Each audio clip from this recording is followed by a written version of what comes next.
Well, here's a series I didn't find myself making, but I guess I'm doing this again. F1 2021 My Team Career Mode kicks off today. We're going to be doing a custom 16 race season here, and I'm making the schedule right now. As you can see, you got some of those tracks that we must get on the schedule, like Imola, Canada, Austria, Great Britain, obviously, and of course, championship race has to be Jeddah. Best track in this game by a long margin. So it has to be the championship. Good thing we won't have to wait in next year's game till the championship, because of course this year in 2022 it's race 2 of the season, so at the very latest it'll be race 2 next year, unless you could create your own schedule. Anyways, just going through the rules, it's going to be 50% races, 101 AI difficulty, because whenever you push over 100, 101 to 110, the AI become crazy. Sim damage, obviously, because things become crazy then. Making my driver right here. My name is Ethan, in case you didn't know. That will be my driver's name. And I'm just going to go by the real deal, because Ethan and Shield are both not in this game, because Ethan neglect, you know? Anyways, this is the helmet. This is just a custom helmet. It's not leaking any of the livery. So, yeah, I'll show you guys that. And the team name, we're going to bring Jaguar into F1 just because it was the first car manufacturer other than Porsche that I could think of. And since I already did Porsche and Audi, I want to do Jaguar this time. So, we're going to be the FireLynx Jaguar F1 team. The reason that you're just seeing this is because when you stream on Twitch, which is how I use since my capture card only streams well, it doesn't actually record very well. I just screen record it off of Twitch. You can't actually see the keyboard typing, so that's why that white screen is there. We're choosing a sponsor here. We're going to try to finish 8th or better in the constructors. We're going to choose, I believe, Ferrari as our engine supplier here, simply for the durability, so we don't have as many mechanical failures throughout the season, because I know that's pretty big, even though in one of my other career modes I had 2 mechanical failures in the actual Ferrari in the first 2 races. Teammate, we're going to choose Guan Yu Zhou, or Zhou Guan Yu, whatever, and here's this.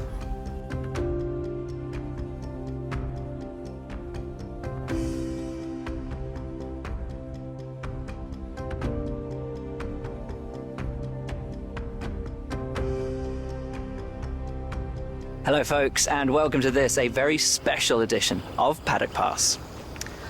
As you can see, there's no pit lane behind me, and as you can hear, no roar of engines, and that's because they've set me free from the F1 paddock to escape here to the countryside and to the headquarters of Formula One's newest team. Now, it's not every day we get to pull back the curtain and look behind the scenes at an F1 team. Rarer still that we get to talk not only to the team owner, but also the team's lead driver. But what makes this place extra special is that the owner and lead driver are one and the same person.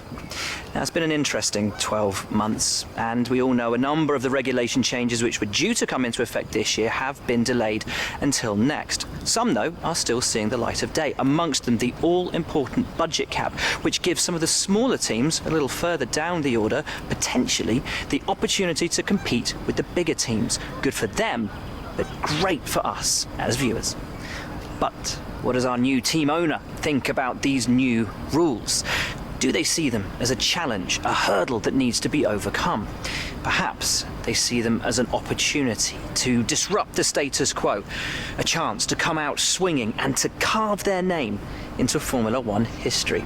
Well, I had the opportunity to ask them these very questions just earlier today, and here's what they had to say.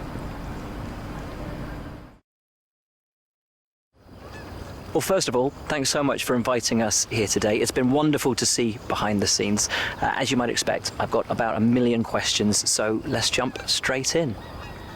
It's been a long time since we last saw a team owner take their own car onto the track, and the sport's changed enormously in the intervening years.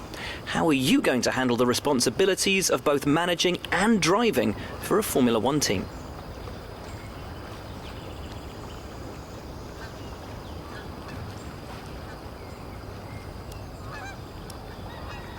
Let's talk about your teammate. Now, it's clear they're excited to have signed with you, but tell me, what is it that you think they bring to the team?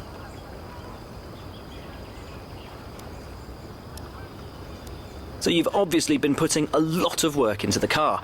I know it's early days, but how do you expect it to feel out there?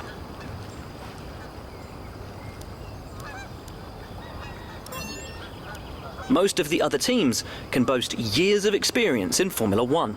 Where do you see the opportunities to make those vital performance gains you need to put you within reach of the other cars?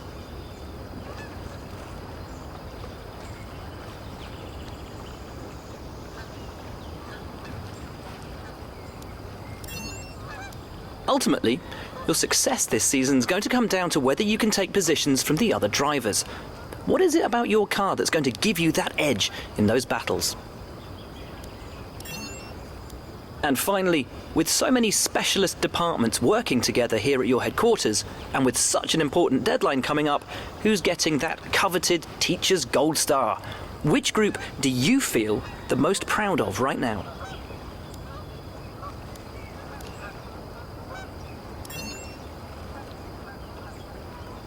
Well, thank you so much for your time. It's been wonderful to get an insight from you, and of course to see around the headquarters. Thank you for today. Really appreciate it, and thank you all at home for watching as well. We'll see you very soon. Thank you very much, Will Buxton, for that interview, which helped me make my team happy. Anyways, you got to fill out our team activities. If you don't remember from last year, they could have positive effects and negative effects till you upgrade your marketplace HQ stuff. We're going to focus on the aero and chassis because I feel that's more important than the engine for some of these early races like Bahrain and Imola. You know, I feel we don't need to start focusing on the engine until we get later in the schedule to places like Monza. And of course, Jeddah is a 100% engine and aero track as well. Of course, we're going to upgrade the engine here, I believe, simply because we have the R&D. Maybe not, actually. I think I do focus on the chassis here. I don't know. It's been 2 days since I did this. I don't really remember the upgrades I made. Especially since I believe I did 2 races since I did this. So I have a couple more races up and coming. The personnel department has asked us to deal with this. We have a couple of options here.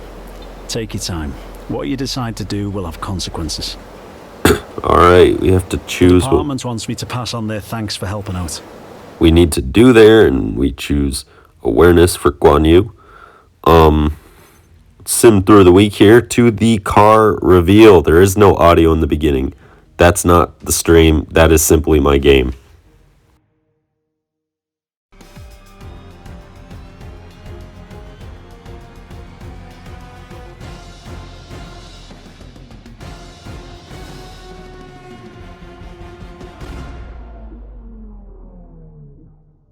That is one beautiful livery, if I do say so myself. I love the green and the blue.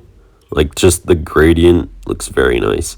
This game has some underrated liveries that you could do if you get the right colors. It looks like our driver has an issue. We need you to step in here. Alright, we're gonna, I believe, agree for the acclaim here. Thanks. I appreciate you taking the time to help out. Alright, and we get that done now, so let's see if we could upgrade anything here. Quality control going to be very important early on to reduce the failure rates of these upgrades.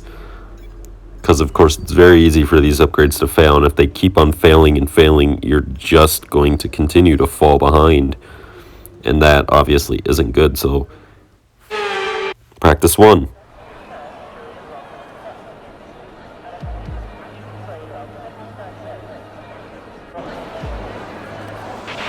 Morning, boss. Pass, Jeff here. Thanks again for bringing me on board. You've found a lot of talented people for this team. I can't wait to see what we can accomplish.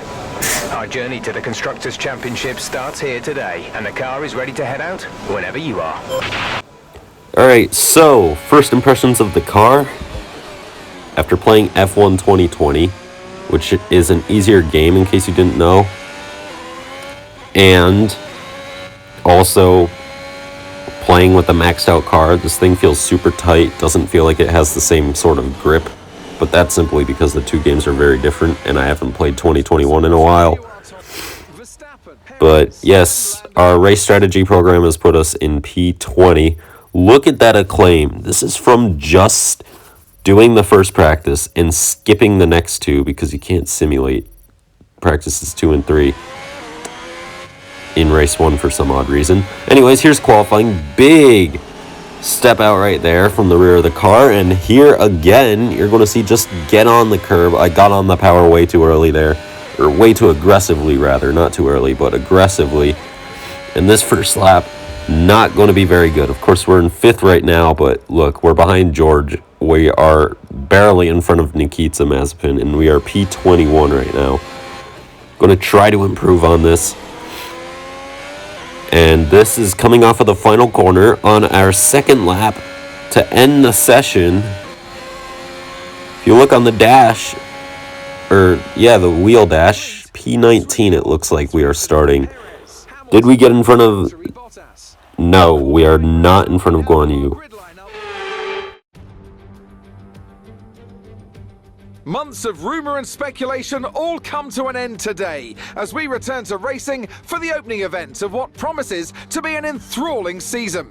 Welcome along then to round 1 of this year's Formula One World Championship. We'll be racing around 3.36 miles of the magnificent Bahrain International Circuit today. Keep an eye out for drivers locking the front left down into the tricky braking zone of turn 10. A new season then, a clean slate where anything could happen. Anthony Davidson is with me today as we get another year of Formula One underway. We're into those tense few minutes before the first race then. Everyone's a little bit nervous about reliability. They haven't been running in the hot, turbulent wake of other cars in practice, and they've not been pushing at 100% for long durations. Let's hope no one has to deal with any nasty surprises. With the race minutes away from starting, here's what today's grid rundown looks like. It's Sergio Perez on pole position today, and it's Lewis Hamilton alongside. Considering the rest of the grid, we have Bottas, Verstappen, Lando Norris, and Leclerc, Ricciardo, Sainz, Gasly, and Fernando Alonso, Vettel, Tsunoda, Lance Stroll, and Giovinazzi, Raikkonen, Ocon, and Guan Yu Zhou, and the real deal, Mick Schumacher, Russell, Mazepin, and Nicholas Latifi. And with lights out just moments away, it's time to go down to the track. Here we go then for the Bahrain Grand Prix here in Season 1, Race 1 for FireLynx Jaguar F1. Looks like today's strategy is a one-stop from mediums to hards. We'll see how this goes, how it works. We're going to fuel the car a bit over just because we don't know how the fuel is, and if we run out, there's nothing we can do about that. So anyways, the car is forming up onto the grid for the start of this race. We're P18. I guess someone, I think it was George, took a grid penalty in race 1 for some reason. Don't know why, as we head to the 5 red lights for the Bahrain Grand Prix. It's lights out and away we go! See what I did there? I put Crofty in. Anyways, it's a somewhat okay start. Poor to the people behind us, but heading into turn 1, we're going to throw it up the inside of like 5 or 6 cars or something ridiculous like that. We almost bang wheels with, I believe, that is, Kimi Räikkönen and Guan Yu gets out in front of us. It's a good start for the team because both of us have gained 2 positions, I believe, off the start, coming around to complete lap number 1. Trying to get Kimi Räikkönen here into turn number 1. We are too far back, and although we pull out, we stay in line, and we'll save that move for another lap. Of course, DRS is being enabled next lap, so maybe down to turn 4 there, or down towards turn 1 on the lap after that, we'll get him. Just got to stay in line right now, but keep up with Kimi. Here on lap 4 with DRS closing in very quickly. We're going to go for the move here by the looks of it, down the inside of Kimi Räikkönen. We get the spot. We run a bit wide. Kimi comes back at us there, but we have the position. But Kimi has DRS here, and we got a little bit squirrely out of turn number 3. Räikkönen, though, too far back. Not going to make the move.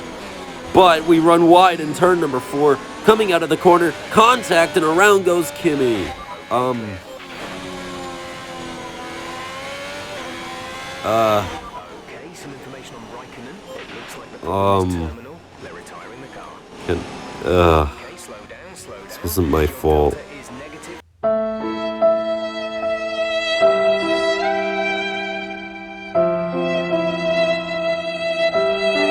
So we're not going to talk about that. Look at this. The safety car is restarting after absolutely nothing happened. Don't even know why it came out in the first place, because nothing happened. Nobody crashed or anything. It's almost like the safety car just came out for no reason, kind of. As we are back underway on lap 7 of this Grand Prix, up the inside of Yuki Tsunoda, and we are up into the podium places. Of course, most of the field has pit, but we're up in the 3rd, only behind Bottas and Hamilton, the 2 Mercedes cars, which are extremely dominant. Up the inside comes Lance Stroll, and him get the move done. Exactly what you'd expect from a pay driver. Anyways, down the front stretch once again. This main straight is real long, so DRS real powerful down towards turn 1, but we use the overtake button to try to stay in front.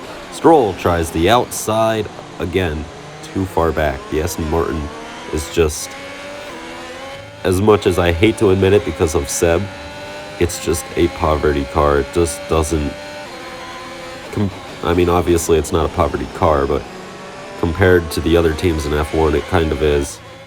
But I guess you could be Haas in 2021, so could be worse. But anyways, here comes Stroll once again. Not close enough, entering turn number 4. This race right now, we're just trying to manage to our pit stop, which is coming this lap, but Sergio Perez, Checo Perez in the Red Bull, gets on by Lance Stroll, heading into turn number 1. Going to have a look down the inside for a second there.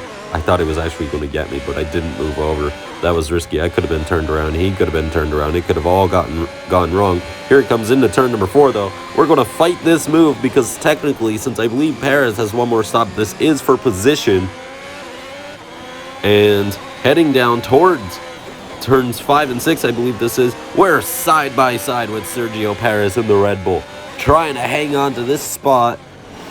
Perez, though, with the inside line, should be able to get the lead through here. Yeah, that is for the lead, and he takes it away.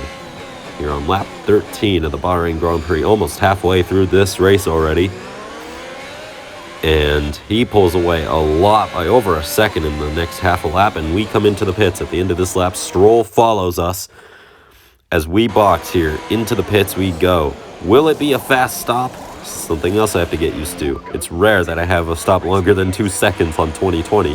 Here on 2021, 2.9 is our first stop of the season.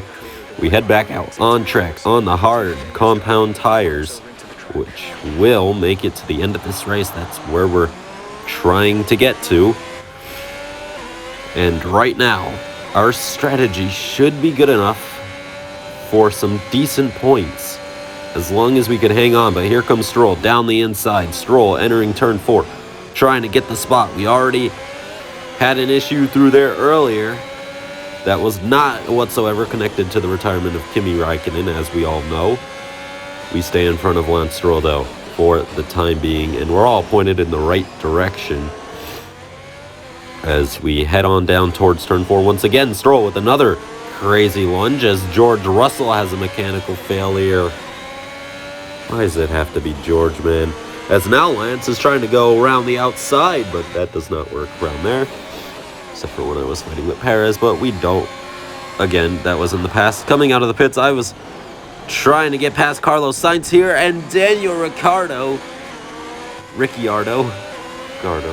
goes for the dive bomb down the inside, and wow, all sorts of sideways through there, to say the least. Stroll's going to get up the inside. Leclerc is going to get up the inside. This is not good, but coming off of the final corner, we're going to have DRS. Bad exit out of 14 and 15. Anyways, down the main straight. Leclerc going to go for this move on Stroll. Do we throw it up the inside? It's too risky with them side by side, because even if I did go to dive bomb Stroll, I probably would have run in the back of the Leclerc and torn the front wing to bits and had to pit. So yeah, and it's always the worst to damage a front wing at turn 1, because then you have to make it all the way around the circuit in order to pit, so it becomes even worse. That move doesn't work out. Anyways, we're going to get Stroll here, because Leclerc in the Ferrari, obviously 10 times faster than our cars, so Stroll doesn't have the DRS anymore. We do. We easily get the job done, entering turn 1 on the very next lap. And yeah, right now we're in P9 in this race, with Ocon closing in on us as well.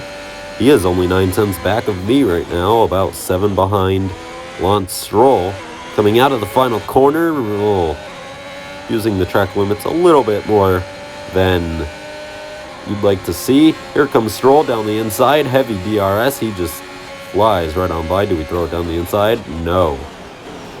I was thinking about it there, that's for sure. I was thinking about it, but no, just couldn't get it done. Next lap, though. Coming on to lap 23 of this race. We're going to try again to get Lance Stroll, this time on the outside. We barely have a car with room, but we squeak on through and back up into P number 9 in this race. But here comes Stroll on back. It was a bad exit for me, but I managed to squeeze him out wide just a little bit, and it works out. Here comes Ocon now, challenging Lance Stroll. And this is the battle for 9th. It's a 3-way battle now. This car's feeling awfully good, to say the least, on these hard compound tires.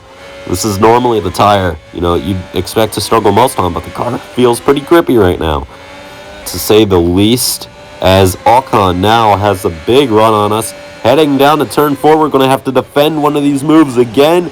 And coming out of the corner, we slide a little bit, and there's contact, and Ocon slides up into the pack behind us.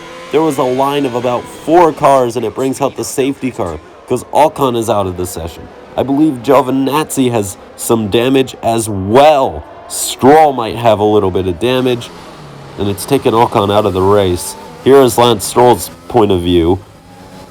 He got hit. He very well might have damage. This is Gio, who no longer has a front wing after that impact. Alonso goes by. Vettel goes through.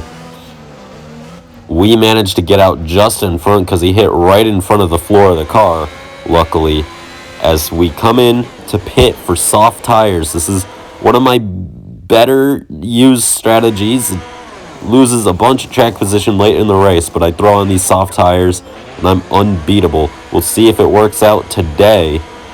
The goal is simply get back up to P9 before the end of this race, but the only thing is we're restarting with 3 laps to go from P18. Will we have time? Now, this move determines everything. The move into turn 1. How many spots can I gain in turn number 1 with the field all waiting in line with me diving down the inside? The answer is it's going to be a lot of spots. We're going to be up into P13 already, and just like that, we've already gained half the positions we need back. Anyways, now we have to chase after Guan Yu Zhou, or Zhou Guan Yu. He is our teammate trying to catch up here. And he has had a pretty interesting day. I don't believe he pit under the first safety car, so he had to make both of his stops under racing conditions, normal racing conditions.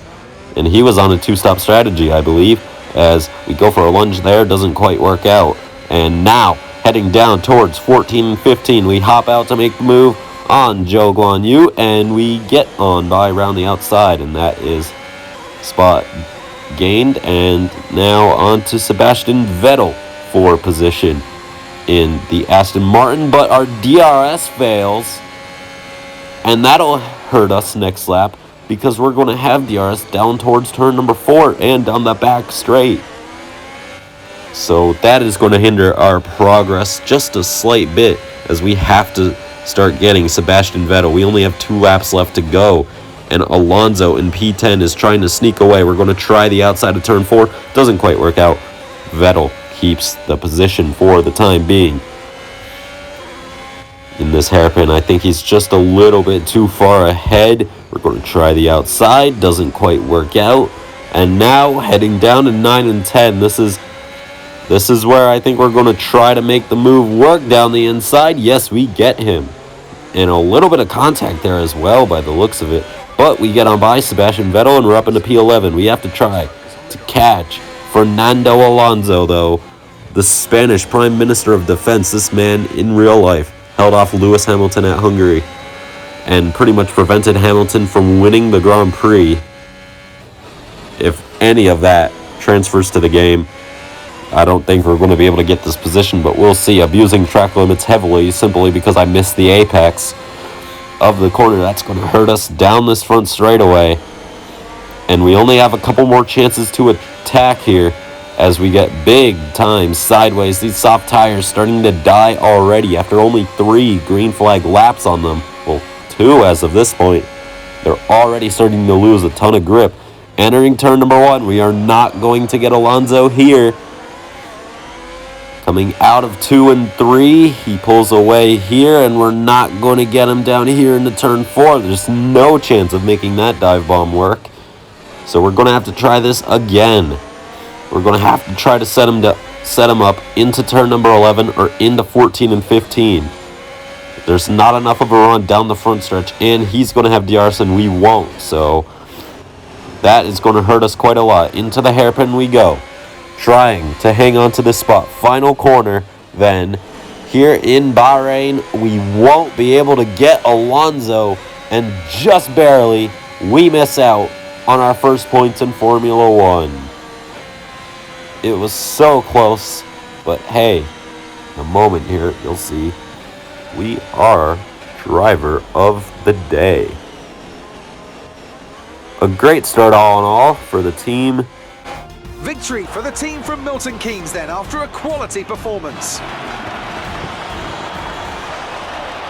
Anthony, tell me, what was it that helped them achieve this success? Well, the safety car completely changed the race, didn't it? It's hard to say exactly what would have happened without it, but there's no question that they came out of that situation in a good position. Red Bull put up an outstanding fight for the front position today, and it's great to see it paid off for them. They do so much for the sport that you can't help but be delighted by today's race win.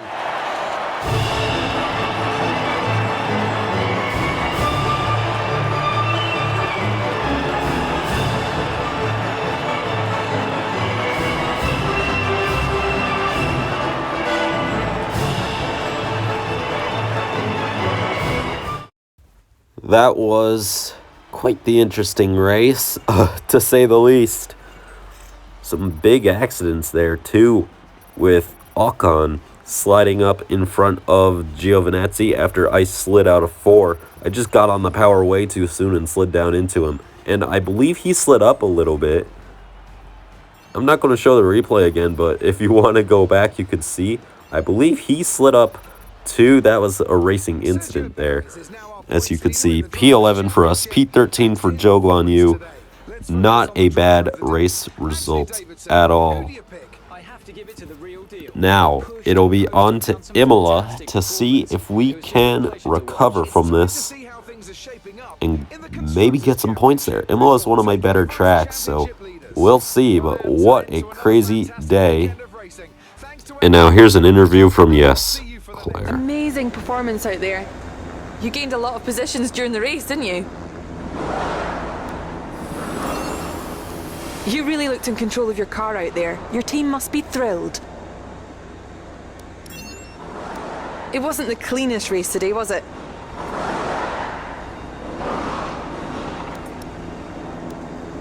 Appreciate your time. Oh my god, did she just use logic? Anyways, that will do it for today's video. Next up is Imola, of course. Already mentioned that. It will be a great race at the Emilia-Romagna Grand Prix. And well, we'll see what happens there. So thank you all for watching. Make sure you like and subscribe for more, and hopefully, unlike last time I tried this series, we get through more than 2 races and actually conclude Season 1 here. But yes, thank you all for watching. Have a great day.